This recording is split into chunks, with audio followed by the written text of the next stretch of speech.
தமிழக முதல்வராக புதிதாக பொறுப்பேற்றுள்ள திரு விஜய் அவர்களுக்கு வாழ்த்துக்கள் மற்றும் பாரதிய ஜனதா கட்சியின் சார்பாக சில வேண்டுகோள்களையும் விடுகிறோம். என்ன அப்படின்னா, கடந்த ஒரு 60 ஆண்டுகள திராவிட கட்சிகள் என்ன செஞ்சாங்க அப்படின்னா, மத்திய அரசிலிருந்து தேவைக்கு அதிகமாக நிதியை வாங்கிக்கிட்டு, நான் நிதியே வாங்கல, மத்திய அரசு நிதியை கொடுக்கல அப்படின்னு ஒரு பொய் புகாரை மக்கள் மத்தியில தொடர்ந்து சொல்லிக்கிட்டே இருந்தாங்க.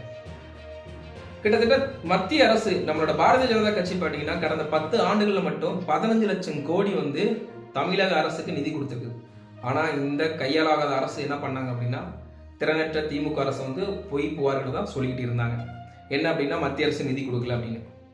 இப்ப கூட எதுக்காக உங்ககிட்ட இந்த வேண்டுகோளை விடுக்கிறோம் அப்படின்னா, ஆரோக்கியமான நாகரிகமான அரசியலை நான் மேற்கொள்ள போறேன் அப்படின்னு சொன்ன ஒரு ஸ்டேட்மெண்ட்காக இந்த வேண்டுகோளை உங்ககிட்ட விடுக்கிறோம்.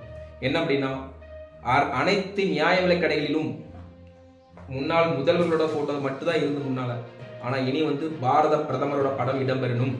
ஏன் அப்படின்னா, அனைத்து ரேஷன் கடையிலும் போடக்கூடிய உணவு தானியங்களை சப்ளை பண்றது யாரு அப்படின்னா மத்திய அரசு.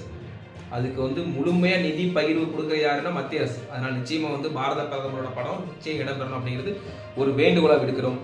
அது மட்டும் இல்லாம தமிழகத்தில் செயல்படுத்தக்கூடிய 80% திட்டங்கள்ல மத்திய அரசோட நிதி பகிர்வு இல்லாம நடக்கிறது இல்ல.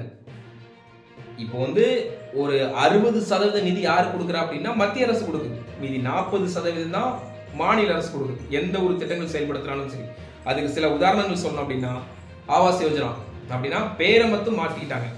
ஸ்டிக்கர் அரசுன்னு சொல்லிக்கிட்டோம்ல, நம்ம அவங்க பேரை கலைஞரின் கனவு இல்லம் இல்லைன்னா அம்மா இல்லம் அப்படின்ற மாதிரி வச்சுக்கிட்டாங்களே தவிர, ஆவாஸ் யோஜனாங்கிறது ஒரிஜினல் நேம். இவங்களுக்கு தகுந்த மாதிரி பேரை மாற்றிக்கிட்டு 40% நிதியை மட்டும் தான் இவங்க கொடுத்தாங்க. மீதி 60% நம்மளோட மத்திய அரசு கொடுத்தது. மத்திய அரசுகிட்ட நிதியை வாங்கிட்டு மாநில அரசு இவங்க பேரை மட்டும் இவங்களோட பேரு இவங்களோட போட்டோஸ் எல்லாம் மாற்றிக்கிட்டாங்க.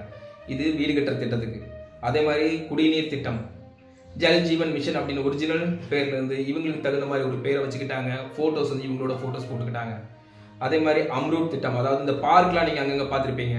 அந்த பார்க்கில் பார்த்தீங்கன்னா லோக்கல்ல நம்மளோட இவங்களோட நிதி கொடுக்கறது யாரு மத்திய அரசு. ஆனால் போட்டோ போடுறது யாரு இவங்க.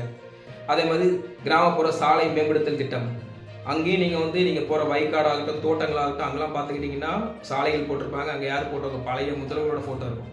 ஸோ இந்த மாதிரி திட்டங்களுக்கு எல்லாமே நிதி பகிர்வு யார் கொடுத்தா அப்படின்னா மத்திய அரசு தான் கொடுத்தது. இதை நீங்கள் கொஞ்சம் போய் படித்து பார்த்து தெரிஞ்சுக்கோங்க. இது எதுவுமே வீடியோக்காக பேசுறது இல்லை.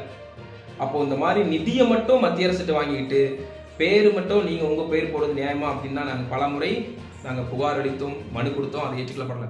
ஆனால் நிச்சயமாக இனி வரும் காலங்களிலும் பிஜேபி இதே மாதிரியே செயல்படாது. நிச்சயமாக ஒவ்வொரு இடத்துலையும் எங்களோட குரல் ஒலிக்கும். அதுக்கு நிச்சயமாக பாரத பிரதமரோட ஃபோட்டோ மத்திய அரசின் நிதியை பயன்படுத்தும் எந்த ஒரு திட்டத்துக்கும் நீங்கள் தனியாக சுய தம்பட்டை அடிக்க முடியாது, சுய விளம்பரம் பண்ணக்கூடாது அப்படின்ட்டு நாங்கள் கேட்டுக்கிறோம். நிச்சயமாக பாரத பிரதமரோட படம் இடம்பெறணும். நிதியை வாங்கினீங்கன்னா படத்தையும் போடுங்க. அதுதான் எங்களோட வேண்டுகோளாக இருக்குது. ஸோ ஒரு நல்ல அரசியலை விரும்பி நாகரிக அரசியலை நோக்கி